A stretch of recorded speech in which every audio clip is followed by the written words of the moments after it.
Tanta coisa acontecendo hoje, já estamos passando aí das 20 horas, mas ainda temos um tempo muito especial aqui.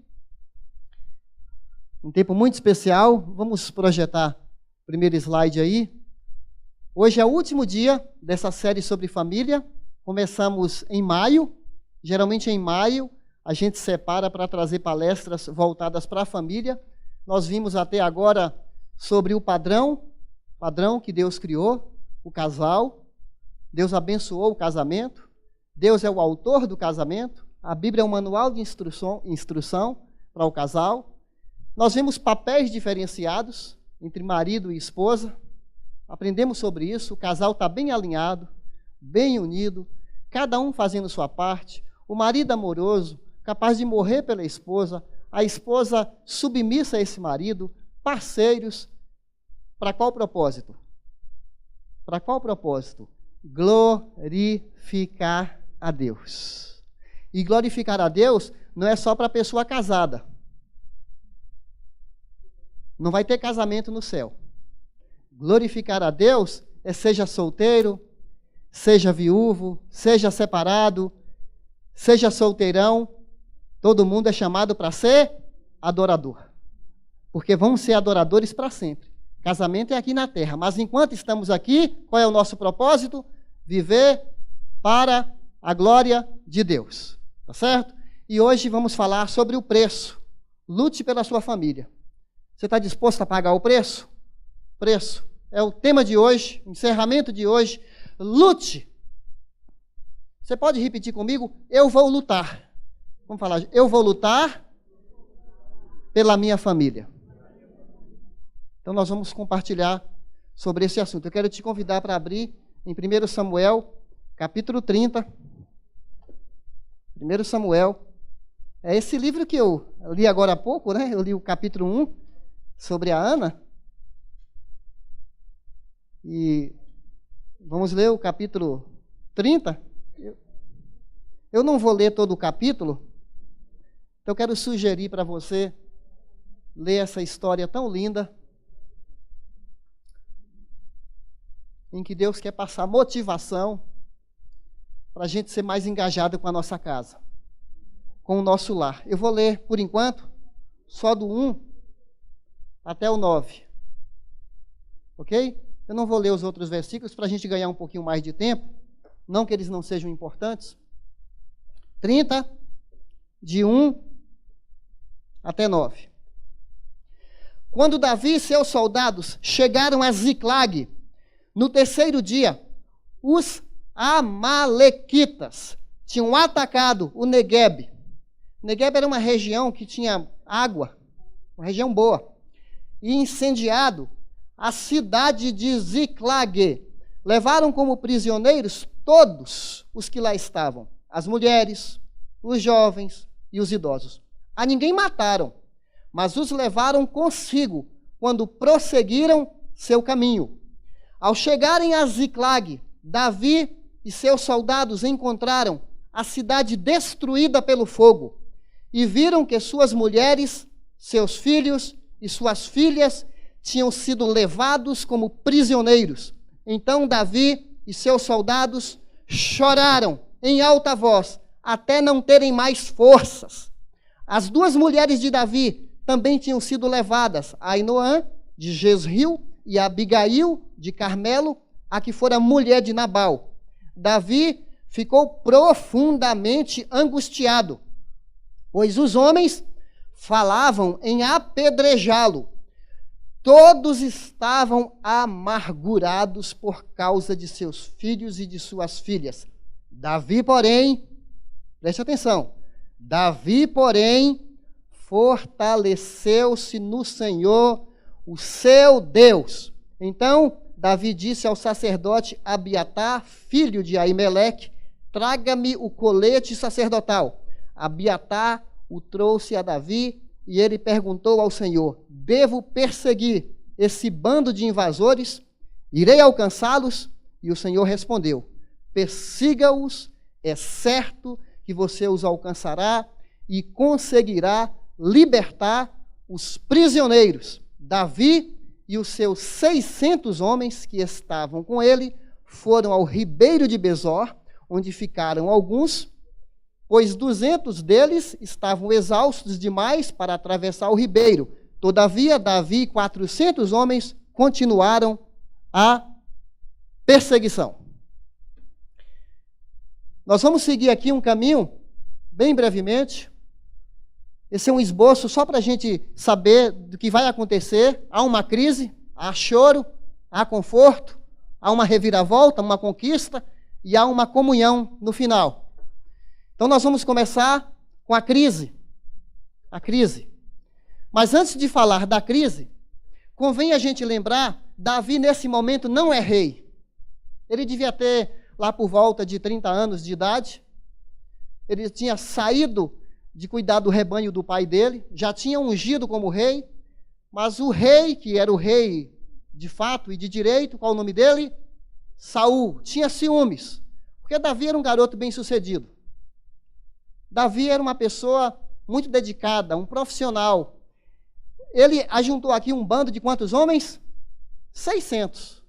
E desses 600, tinha o staff, vamos falar assim, uma equipe mais próxima de Davi, chamado os valentes de Davi, que era por volta de 30 homens. Você pode conferir isso em 2 Samuel, capítulo 23. Eram homens guerreiros, eram homens fortes, eram homens aliados com seu líder, Davi. Esses homens protegiam Israel dos inimigos, mesmo perseguidos por Saul, como é o que está acontecendo aqui. Eles estão vindo de 3 batalhas, estão cansados, mas eles eram bem-sucedidos. Era como se Davi fosse hoje uma pessoa de carreira. Talvez nas revistas da época sairia como, olha que homem valente, soldado, top de linha, profissional competente, um gerente, alguém assim, um líder muito admirado. Esses homens, voltando para casa, de longe eles viram fumaça, fogo nas suas moradas. Para você pensar, hoje você, voltando cansado do trabalho, querendo descanso, querendo aconchego, querendo ficar de boa na sua casa, esses homens estão vindo de mais de 150 quilômetros, já cansados. E de longe eles olham em ruínas as suas moradas. Esses homens eram muito bons profissionalmente falando, mas eles, infelizmente, não cuidavam do seu lar. Isso acontece hoje em dia? Isso acontece hoje em dia da pessoa se esforçar muito na carreira e vai estudando, é mestrado, é pós, é PhD, é doutorado, horas e horas no trabalho, e vai firme, só que vai conquistando por um lado e vai tendo prejuízo por outro lado. Eles não cuidaram bem. Talvez acharam assim, deixa a nossa cidade lá, só com os velhos, com as crianças, não colocaram nem atalaias. O que é uma atalaia? É alguém que fica no alto lugar, no muro da cidade, olhando se vem inimigo. Eles confiaram demais. E há pais e mães que estão confiantes demais e o inimigo está saqueando, assim como os amalequitas fizeram, roubando, botando fogo, tirando a paz da nossa casa. Não são inimigos como aqueles que eram visíveis. Vinham aqueles inimigos invisíveis que colocaram fogo, fogo literal. Os inimigos de hoje são muito sutis. Às vezes a gente não percebe o que está acontecendo com a nossa família. A gente fica só focado no trabalho, na carreira, no curso. E esquece de valorizar o nosso maior patrimônio. Porque o nosso maior patrimônio não é nossa casa, não é a conta bancária. O nosso maior tesouro é o nosso filho. É quem mais vai chorar na hora do nosso funeral. Quem mais vai sofrer. Esse é o nosso maior tesouro. E esses homens aqui descuidaram do território familiar. Foi Hernandes Dias Lopes que disse que nenhum sucesso compensa o fracasso na família. Ninguém no leito de morte fica se gabando por causa dos seus títulos, do seu dinheiro, no leito da dor, o que a pessoa mais quer é as pessoas queridas do seu lado. É isso que tem valor. E aqui tem essa crise. Todos estamos sujeitos a perdas materiais, perdas humanas. Que tristeza acontece aqui. Quais são alguns perigos do nosso dia? Mídias e redes sociais. Aqui um tipo de amalequita que está tacando fogo, tirando a paz, tirando os valores que nós plantamos nos corações dos nossos filhos. Já viram o que as novelas ensinam? E tem gente que não perde uma novela. Está vendo o que as séries Netflix estão ensinando? Não estou dizendo todas, mas muitas, quase todas têm cenas de sexo. Precisa ser muito criterioso para saber administrar isso. E os blogueiros e os youtubers que estão fazendo a cabeça dos nossos filhos e nós não percebemos o que está acontecendo. Eu peguei aqui a fala de uma jornalista do estado de São Paulo. Ela fez uma coluna para denunciar isso e ela foi muito atacada por causa do cara que ela menciona aqui. Ela disse assim, olha, nem sei se ela é cristã, não sei qual igreja que ela pertence. Você explica que falar palavrão não é legal, que não podemos tratar os outros com diferença, que bullying é errado, mas Felipe Neto está lá, tentando dizer aos nossos filhos que quem grita, quem humilha e zomba de tudo e de todos, é uma pessoa descolada. É a professora dos nossos filhos. É uma outra chamada Kéfera, cheia de futilidade, de baboseira. E outros iguais que ficam contando suas aventuras sexuais, suas experiências, fazendo a cabeça e ficando milionários. Gente que tem aí 15 milhões, 20 milhões de seguidores, alimentando essa indústria de um novo tipo de educador na mídia e rede social, fazendo a cabeça dos nossos filhos. E o diabo tem muita paciência. Nas escolas também, ensinando ideologias que não combinam com a Bíblia, fazendo a cabeça dos nossos filhos passo a passo. É o inimigo amalequita, botando fogo. Há ladrões de coração. Essas pessoas sabem assediar, roubar o coração dos nossos filhos. Aí quando a gente vai falar, a sua voz é fraca. Eles não dão ouvidos. Mas o que esses caras, essas moças falam, ganha o coração dos nossos filhos. É uma coisa infernal. Eles produzem conteúdos lá no quinto dos infernos e vêm ensinar para os nossos filhos. Lute pela sua família. E não pense que você colocar um versículo na porta da casa, eu e minha casa serviremos ao Senhor. E coloca lá como se fosse um talismã, um amuleto. Estou levando meu filho para a igreja. Faço minha parte. Vai nessa! Deuteronômio, capítulo 6, fala que é para a gente saturar a nossa casa, o nosso lar com a presença de Deus. Habite ricamente em vós a palavra, diz Colossenses 3,16. Tem lares onde momentos que se fala de Deus é num horário como esse. Das 19 às 20h30 está falando sobre Deus nessa casa, assim como está sendo falado aqui. Mas a fé é para ser transmitida no dia a dia. Deuteronômio 6, ao levantar, ao sair, ao voltar, ao caminhar, contando histórias. Seu filho já te viu ajoelhado orando em casa? Isso é pedagógico para o filho, falar, puxa, meu pai depende de Deus. Isso é uma imagem que vai ficar cristalizada na mente dele. Eu vejo meu pai e minha mãe orando. Já pensou que coisa linda isso? A família anda com Deus, a presença de Deus é sentida dentro da casa. É mais do que colocar um versículo bíblico ali na porta, que é importante, mas não é o suficiente isso. Não é trazer o filho para a igreja é terceirizar para a igreja. Alguns lares põem o filho 7 da manhã na escola e busca às 7 da noite. Cansados, as crianças cansadas, querem só dormir. E na escola, os amiguinhos e os coleguinhas e os professores fazendo a cabeça deles. E nós, eu soube de um pai que, de propósito, ele tirou o filho, falou, ele só vai ficar no período da manhã.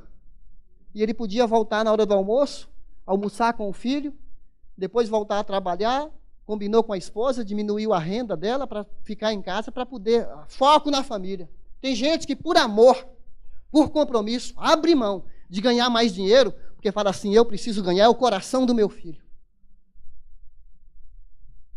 Então, lute pela sua família. Tem o hedonismo, o inimigo, cada um querendo pensar só em si. Essa é uma nova época, difícil para todos nós. Difícil, porque antigamente o filho falava, mãe, deixa eu te ajudar. Mãe, quer que eu lave a louça? O filho falava, pai, eu vou buscar o leite para o senhor. Ô mãe, não trabalha demais não, a senhora está muito cansada. Hoje, os nossos filhos, adolescentes e jovens, a mãe vai dar uma ordem, ele atropela a mãe e fala, não me enche, bate a porta na cara da mãe. Você não consegue estabelecer comunicação, porque eles estão tão ligados nos seus aparelhos que não tem paciência para esperar a gente terminar de falar. Porque já te salta na frente. E aí tem mãe que entra na onda também. Tem mãe que quer saber, eu estou morrendo, eu vou parar de ficar lavando louça, vou parar de cozinhar, vou parar de lavar roupa, porque eu sou uma escrava nessa casa, eu vou morrer, que se dane todo mundo, e vai dormir no Facebook e esquece da família. E fala assim, eu quero é ser feliz. Eu estou falando alguma... E o pai fica lá. Um episódio, 2, 3, 4, 5, e é futebol, e vai emendando uma coisa com a outra, e está pouco se lixando com o que está acontecendo. Filhos mal criados, pais acomodados, e vem o materialismo, gente gastando dinheiro em shopping, as hordas do Walking Dead dentro do shopping center, com as sacolas, querendo comprar, gastando, torrando dinheiro no cartão, nas praças de alimentação. Olha, quando eu vejo aquelas praças de alimentação, aquele monte de papel, embalagem, de McDonald's e dessas coisas assim, me dá um negócio, gente. Dá até um arrepio. Que eu vejo aquele consumismo exagerado alimentando uma indústria, gente torrando seu dinheiro, gente que nem, às vezes não tem nem condição para isso. A gente pensa em pornografia, 68% dos homens que vão à igreja acessam pornografia regularmente. Eu fiquei assustado.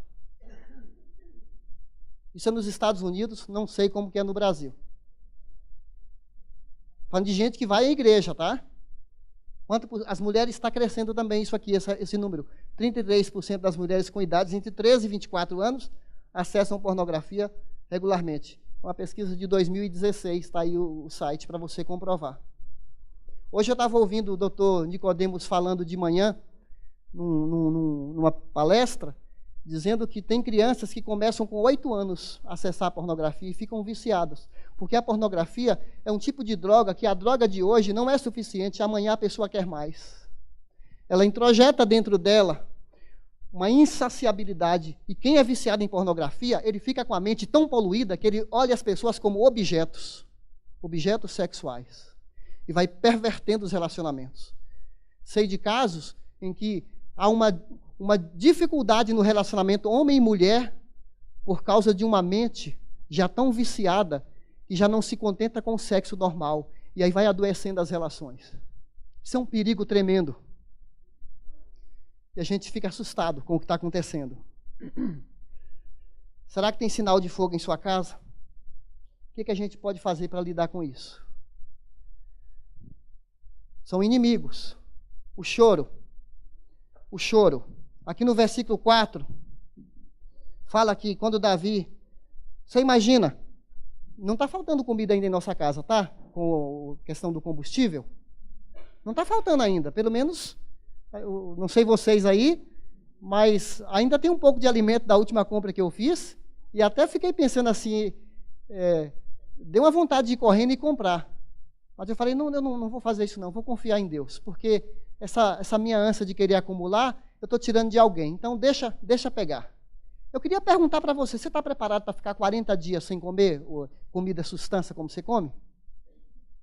A gente tem que estar preparado para coisas piores, sabia?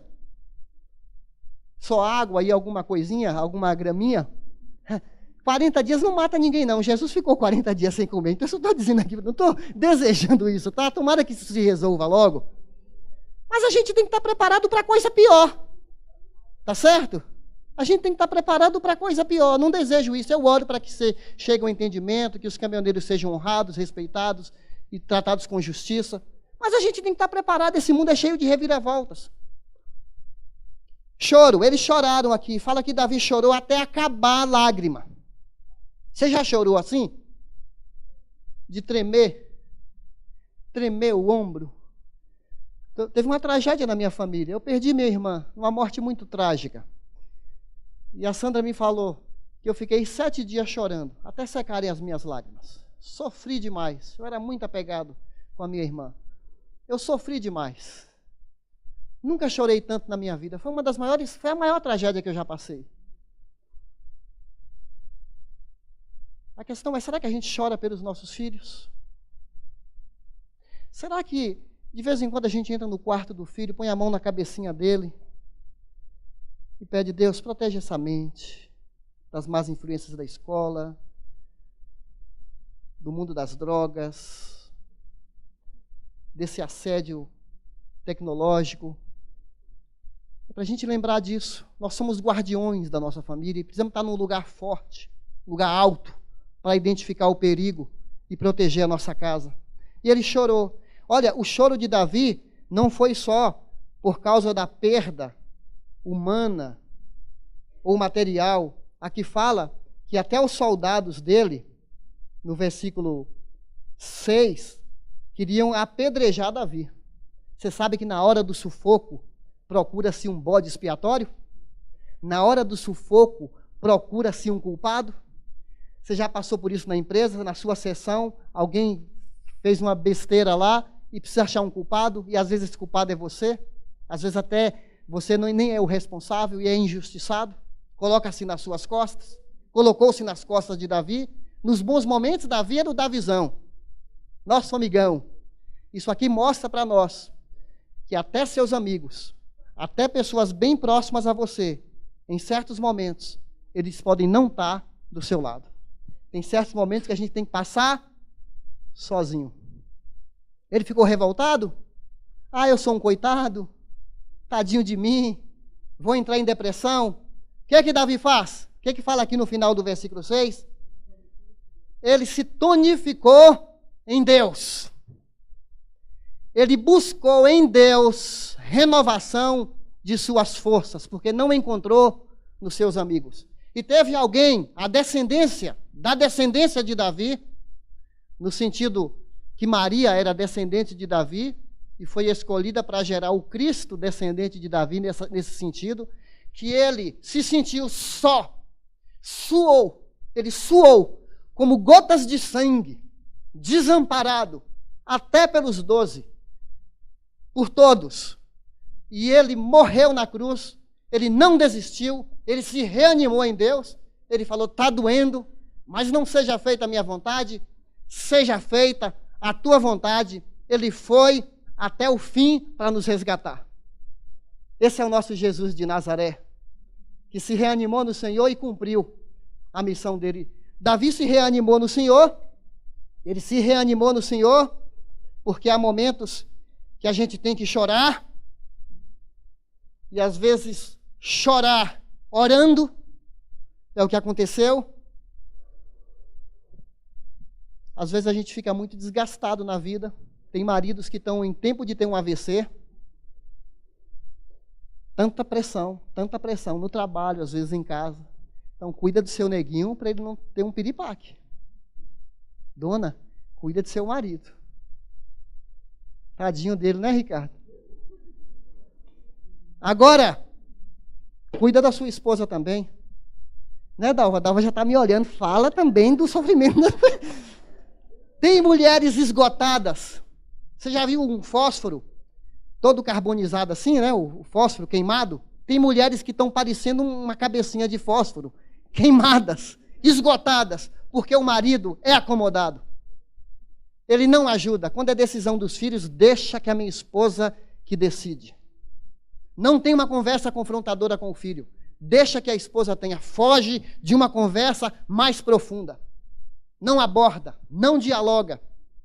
Aí essa mulher está em tempo de ter um surto psicótico, depressivo, por causa da falta de apoio do seu marido. E aí, ele é confortado. Quero só lembrar isso aqui. A briga não era entre Davi e seus homens, ou entre nós maridos e nossa esposa. Nós não lutamos contra inimigos de carne e sangue, mas contra o quê? Governantes. Não está falando de gente não, tá? Governantes e autoridades do mundo invisível, falando de demônios, contra grandes poderes nesse mundo de trevas e contra espíritos malignos nas esferas celestiais. Às vezes a gente tem embates dentro de casa e nós achamos que são as pessoas, às vezes até com cunhado, com cunhada. A briga é espiritual. São inteligências querendo que a gente fique atritando para trazer desunião e contendas. É o inimigo que Jesus falou, ele vem roubar sua paz, ele vem destruir seu casamento, ele está fazendo de tudo para você que está buscando a Deus se quebrar. Até nossos líderes de PGs ficam cansados. Anfitriões que cuidam da casa ficam cansados por causa da demanda.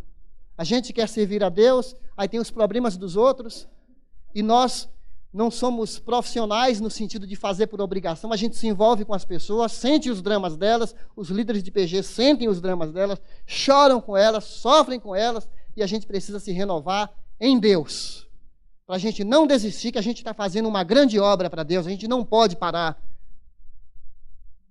com esse movimento da nossa igreja, de pastorear as pessoas através dos PGs. A gente não pode parar. Ele se reanima no Senhor. Agora ele poderia, sabe o que fazer? Era soldado valente. Ele e os 600. Podia falar, vamos para cima. Confiar na carne. Ele era poderoso para fazer isso. Mas ele fala, eu vou é na força do Senhor. Efésios 6:10. No demais, irmãos meus, fortalecei-vos no Senhor e na força do seu poder. Eu não sei se você já enfrentou demônio cara a cara. E quando você se viu naquela situação, aí um filho meu falou assim, o que se faz numa hora, pai, que o demônio se manifesta na sua frente? Aí eu falei, nós temos uma armadura. Nós temos uma armadura. Você vai lá em Efésios capítulo 6, calço as sandálias do Evangelho, isso simbolicamente, tá? Sandálias do Evangelho. Coloco o capacete da salvação, tenho certeza da minha salvação. Eu pego a espada do Espírito, que é a palavra, revisto meu tórax com a couraça da justiça, eu sou justificado pela fé, pego o escudo da fé, e aí eu enfrento. É o inimigo que tem que correr de nós, porque não é na sua autoridade, é no poder do Espírito Santo, que já aconteceu isso comigo. O inimigo se manifestou e falou, seu pastorzinho, e me xingou um palavrão. E eu falei para ele, eu sou pior do que você está falando. Não há nada em mim que tenha condição de te enfrentar. Mas eu não estou em nome do Edgar, do pastor Edgar, eu estou em nome de Jesus Cristo. É em nome de Jesus Cristo você vai sair agora. E graças a Deus, os irmãos estavam cantando do lado, hinos de louvor, e o inimigo foi embora. Porque ele é poderoso. Nós não precisamos ter medo. É ele que tem que ter medo da gente, porque é de baixo, toda a autoridade me foi dada no céu e na terra. Então não tenha medo do inimigo quando ele se manifestar em sua frente. E aqui a gente está correndo um pouquinho, o conforto. Ele é confortado. Aqui. E só um homem só buscou a Deus aqui, hein, gente? Que diferença você sozinho você pode fazer na sua casa, no seu ambiente de trabalho, na sua faculdade, quando você fala, eu estou fechado com Deus e eu vou fazer diferença aqui, nesse território do inimigo. Um homem sozinho, ele se levantou e falou, eu vou atrás. Há momentos que você tem que orar, se renovar no Senhor. E aí a gente parte aqui para o próximo ponto. Tem um pensamento aqui de um filósofo grego: o que importa não é o que acontece, o que importa é como você reage. Se o Davi tivesse deixado aquela situação feia esmagá-lo, ele teria sucumbido. Como ele se renovou em Deus, ele teve uma atitude boa. Eu soube, em certa ocasião, que em Santa Amaro, muitos anos atrás, tinha umas lojas de tecidos, e pegou fogo em várias lojas, e de manhã cedo na fábrica, foi à noite que aconteceu, cada dono da loja estava em frente da sua loja chorando por causa do seu tecido, que foi queimado, e sobravam só retalhos. E em frente de uma das lojas, tinha um homem com uma calculadora, fazendo conta. E foram perguntar: o que você está fazendo aqui? Eu vou abrir uma nova loja com o que sobrou. Vou fazer colcha de retalhos. Não é o que acontece, é a reação ao que acontece, ao que esse pensamento está falando aqui para nós. Davi, ele reagiu, falou: eu vou para cima, eu vou lutar, não vou me entregar. E aqui, irmãos, não dá para a gente ler com mais calma. Ele vai com 600 homens, mais ou menos 25 quilômetros de Ziclag, chegam num rio, só que 200 estavam tão cansados que não aguentava dar um passo a mais. Já vieram cansados, agora só 400. Isso acontece na igreja? Às vezes tem gente que fica muito cansado, não quer mais saber de nada. Parei. Aí os outros têm que assumir, tem que levantar e vamos fazer o trabalho que precisa ser feito. Aí ele vai, e aqui tem esses versículos aqui, você pode ler isso com calma, tem vários versículos maravilhosos aqui. Davi recuperou o quê? Tudo, nada faltou, nem jovens, nem velhos, nem filhos, nem filhas, nem bens, nem qualquer outra coisa que fora levada. Ele frisa de novo: Davi recuperou tudo. Porque nós não podemos deixar que a paz da nossa casa, o nosso esforço, o que nós temos construído até agora, nós não podemos deixar o inimigo ficar roubando o coração do nosso filho e nós ficarmos acomodados.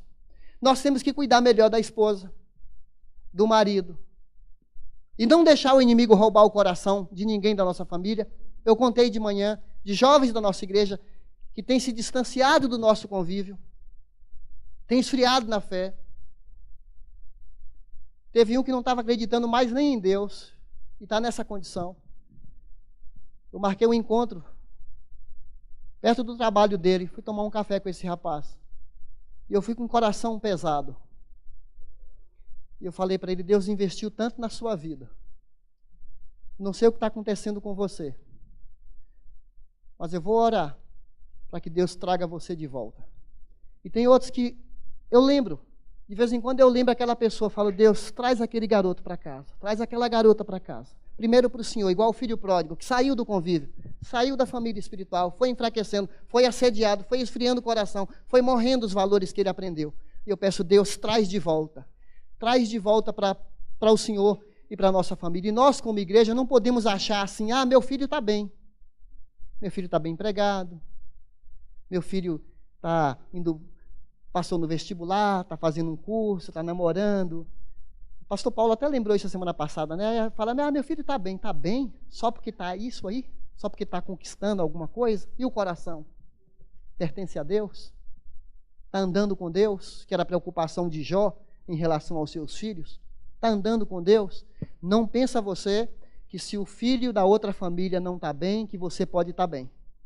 Enquanto tiver um jovem, uma jovem da nossa igreja rebelde a Deus, fora dos caminhos de Deus, é uma preocupação nossa. No mínimo para orar por ele.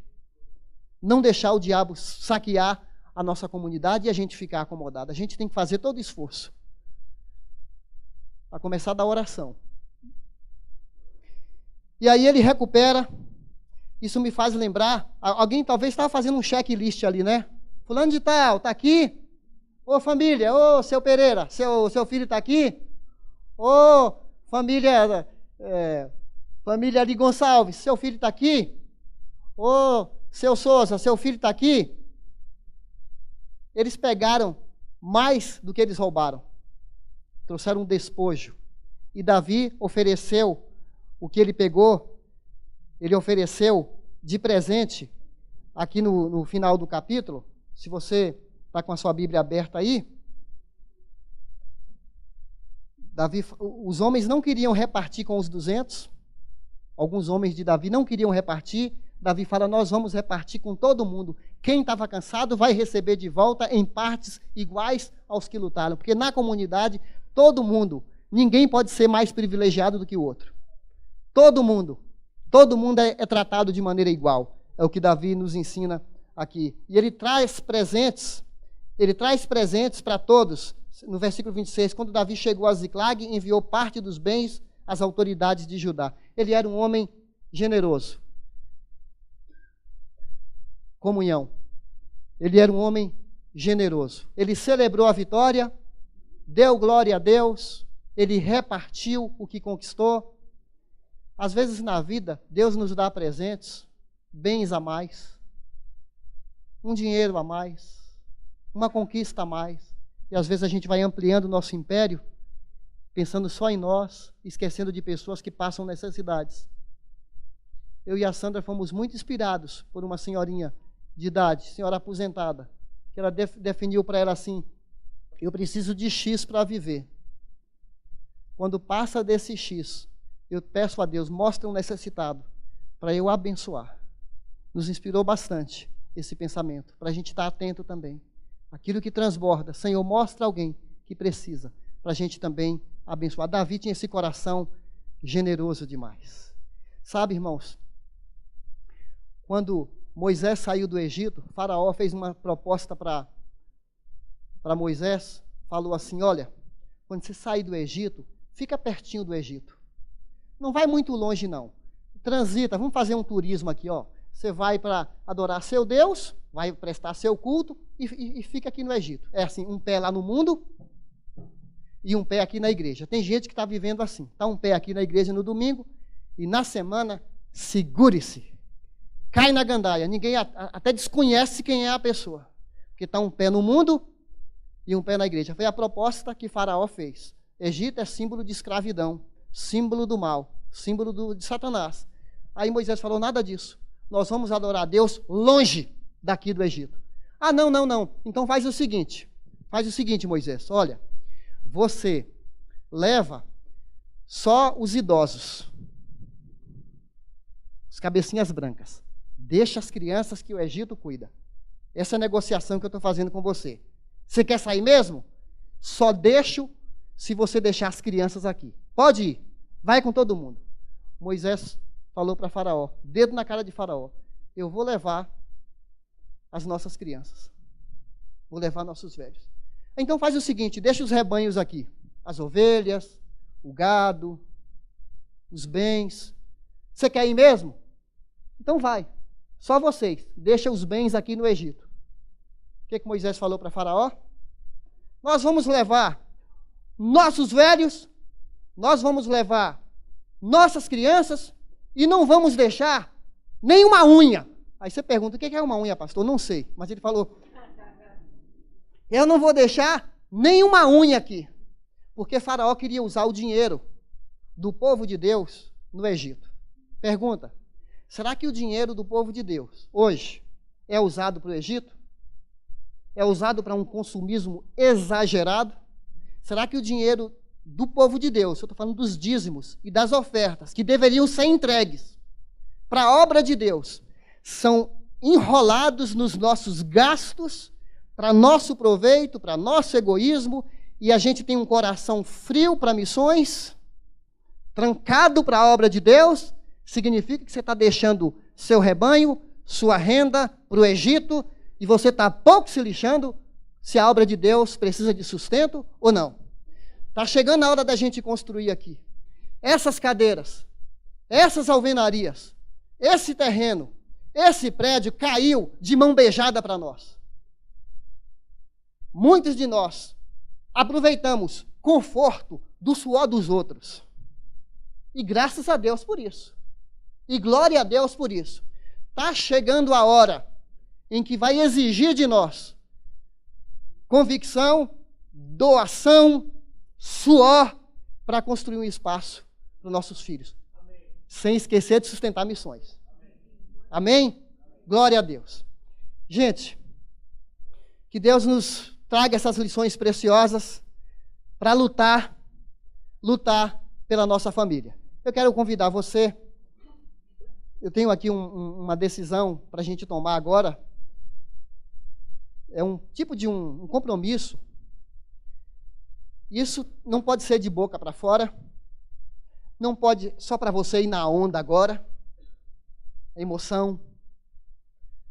Se você estiver disposto a lutar pela sua família e fazer do dia de hoje um pacto, um compromisso, um memorial, para você ler isso aqui e falar, eu tenho um compromisso de ser um vigilante da minha casa, de ser um atalaia da minha casa. Se você é o responsável pela sua casa, eu não vou entregar isso aleatoriamente assim, ó, quem quiser, não é assim não. Se Deus trabalhou no seu coração para você falar assim, eu quero assumir um compromisso de cuidar mais da minha família. Essas resoluções surgiram daquele filme Corajosos. O protagonista daquele filme, em certo momento, no início da história, a filha fala, papai, vem dançar comigo. Uma musiquinha, menininha de 12 anos, sei lá. Aí o pai, sempre apressado, nunca tinha tempo para a família. Nunca tinha tempo, é só trabalho, é só tenho coisa para fazer, estou ocupado, não posso, nunca dá. A menina foi atropelada. A partir dali, depois de uma grande perda, ele falou, eu vou me acordar e vou cuidar da minha casa, vou cuidar da minha família. E termina o filme, sabe como? Ele dançando sozinho e parece que a filhinha, quem já assistiu o filme sabe, né? Parece que a filhinha está do lado dele ali. A hora de dançar, de brincar, de desfrutar, dialogar com o nosso filho é agora. Não vamos esperar que a vida deles sejam ceifadas ou roubadas pelo inimigo. A gente pode fazer isso enquanto eles estão vivos. Então, se você quer fazer esse compromisso, a gente vai ler esse material agora. Então, só levanta a sua mão. Você não dá para entregar para todo mundo. É o responsável pela casa. O responsável pela sua família. Aí a gente vai concluir.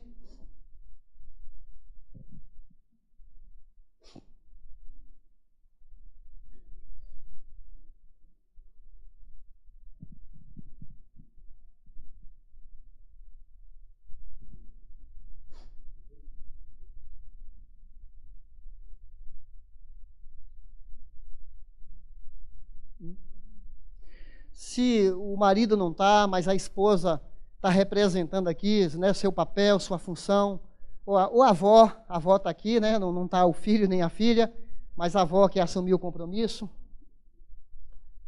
de ser uma atalaia na sua casa, alguém que vai orar mais, vai cuidar mais, vai se interessar mais. Fica de pé você que recebeu, e mesmo você que está do lado, que você está junto, você também é responsável, o casal, ou os familiares. Vamos encerrar nosso culto. Gente, você não precisa ler se o compromisso não for com Deus. Ninguém vai ficar olhando, tá certo? O compromisso tem que ser do coração. Se você não quer o compromisso, você não é obrigado. Mas se você quer, então assuma isso e a gente vai ler juntos. Vamos ler. Alguém ficou sem receber e você queria? Alguém ficou sem receber e você queria? Ok. Então, eu quero ler com vocês, ok? Se você realmente está assumindo isso aqui. Eu solenemente, vamos ler juntos, determino, diante de Deus, assumir total responsabilidade por mim, minha esposa, meu marido e meus filhos. Eu vou amá-los, protegê-los, servi-los, ensiná-los a palavra de Deus como líder espiritual da minha casa. Eu vou ser fiel à minha esposa, amá-la e honrá-la, e estou disposto a sacrificar a minha vida por ela, como Cristo morreu por mim. Eu vou interceder pelos meus filhos e lhes ensinar a amar a Deus com devoção, dedicação e força. Eu vou treiná-los para honrar a Deus e para viver com responsabilidade. Eu vou enfrentar o mal e buscar a justiça e amar a misericórdia. Eu vou orar pelos outros e tratá-los com bondade, respeito e compaixão. Eu vou trabalhar prontamente para prover as necessidades de minha família. Eu vou perdoar aqueles que me fizeram mal, assim como vou pedir perdão aos que prejudiquei.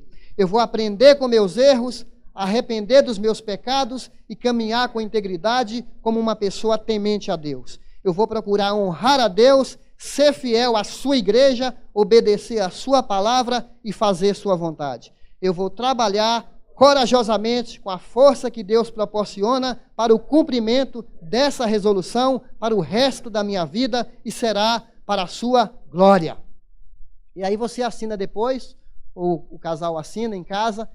É um papel bem legal esse, você viu, né? Consistente, bonito, pode até fazer uma moldura e deixar uma lembrança lá em algum lugar para você estar se lembrando disso. Eu sei que alguns de vocês já assumiram, nem precisam de um papel desse, tá certo? Porque já tem isso no coração. Eu só estou reforçando valores essenciais que a gente não pode abrir mão deles. Tá certo? Então vamos agora orar. Se você puder ajoelhar, fica à vontade. Se você não puder, ajoelha só o coração, tá bom? Mas se você pode ajoelhar, fica à vontade. Nós vamos fazer uma oração, encerrando essa série, consagrando nossa família. Se você não pode ajoelhar, fica tranquilo. Deixa só o coração ajoelhado. Senhor nosso Deus, obrigado pelo desafio da Tua palavra, que nos inspira sempre. Senhor nosso Deus, aqui estamos nós, Pai, diante de um compromisso, mas primeiro precisamos reconhecer que nós não podemos fazer compromisso se nosso coração tem algum pecado não confessado, se tem alguma situação na nossa vida não tratada. Então nós pedimos agora que haja um quebrantamento em nosso íntimo, um arrependimento verdadeiro, se nós estamos contribuindo para botar fogo na nossa família, fogo estranho, fogo do mal, se nós temos dado brecha para o diabo, através da mentira, da pornografia, do engano, da traição, ou alguma coisa que faz entristecer o Teu Espírito Santo. Perdoe nossa frouxidão, perdoe nossa falta de coragem. Tem misericórdia de nós. Nós queremos agora confessar em nome de Jesus pecados que vêm à nossa memória. Sonda-me, ó Deus, conhece meu coração, vê se há em mim algum caminho mau e guia-me pelo caminho eterno. Eu oro para o Senhor sarar nossos lares, sarar essa casa onde tem uma mãe que tem chorado muito pelo seu filho, por esse pai que está triste. Eu oro por essa avó que tem tanta preocupação na cabeça. Senhor, tem misericórdia da nossa casa. Eu oro pelos nossos filhos. Se o inimigo tem laçado, colocado grilhões, bola de ferro na perna de nossos filhos, Pai. Eu oro para que o Senhor nos dê essa consciência de que pornografia é pecado, que nós tenhamos medo, que a gente fuja desse contato tão rápido, tão fácil com as trevas. Liberte pessoas que estão encarceradas aqui com essa pornografia, com imoralidade, com relacionamentos escondidos. Liberta-nos em nome de Jesus. Se tem alguém andando em pecado durante a semana, se deitando com alguém e não é casado, são namorados que vivem com a liberdade que só marido e mulher têm. Em nome de Jesus, nós oramos para que haja um arrependimento aqui para todos nós. Tem misericórdia, Pai, e nos ajude a buscar mais o Senhor em nossa casa, que o Senhor seja o centro da nossa família. Senhor, nos leve a reerguer altar de oração em nossa casa, momentos de oração com a família, com o filho, com a filha, culto doméstico nos lares. Resgata-nos, Pai. Eu oro por filhos da nossa igreja que estão fora da nossa comunidade, que estão em rebeldia ao Senhor, que estão duros de coração. Se tem alguém aqui dentro que está frio na fé, em nome de Jesus, que o Senhor renove o compromisso hoje, para ficar firme na fé, agarrado na igreja, agarrado ao Teu povo. Consagramos nossa família a Ti. Se tem alguém que não Te conhece, que não entregou a vida para Jesus, que hoje essa pessoa saia daqui com alegria no coração de que foi resgatada, foi comprada, foi liberta para servir a Jesus Cristo. Consagramos nossa casa a Ti, consagramos nosso Brasil, Pedimos para o Senhor abençoar essa semana o entendimento dos caminhoneiros com o governo, que o governo acorde, que o governo seja justo, que pare de oprimir essa classe trabalhadora, e nós também que somos oprimidos, que o que está acontecendo contribua para o bem melhor da nossa nação e da distribuição da renda do nosso Brasil. Toma nosso país em tuas mãos e nos use no poder do Espírito Santo. Em nome de Jesus, toda a honra e toda a glória ao Senhor. Amém e glória a Deus. Amém.